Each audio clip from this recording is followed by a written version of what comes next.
नमस्कार दोस्तों, आप सब कैसे हैं। आशा करती हूँ आप सब लोग ठीक होंगे। तो हम एक प्यारा सा चुटकुला गीत लेकर आए हैं।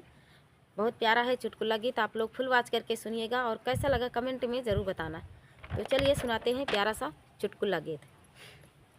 देखा देखा कोइरिनिया के चाल, दौरिया में दुई मुरई। देखा देखा कोइरिनिया के चाल, दौरिया में दुई मुरई।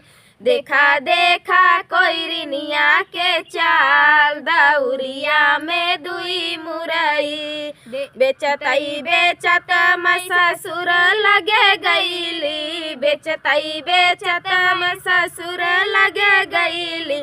मोरे ससुरु काली है पल झाई, दौरिया में दुई मुरई। मोरे ससुरु काली है पल झाई, दौरिया में दुई मुरई। देखा देखा कोइरिनिया के चाल, दौरिया में दुई मुरई। देखा देखा कोइरिनिया के चाल, दौरिया में दुई मुरई। बेचतई बेचत मैं जेठ लगे गईली, बेचतई बेचत मैं जेठ लगे गईली।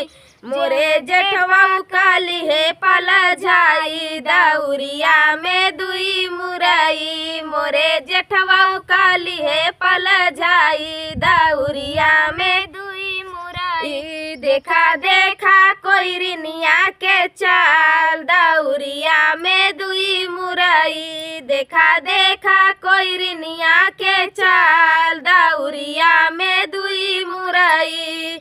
बेचतई बेचत मैं देवर लगे गईली, बेचतई बेचत मैं देवर लगे गईली।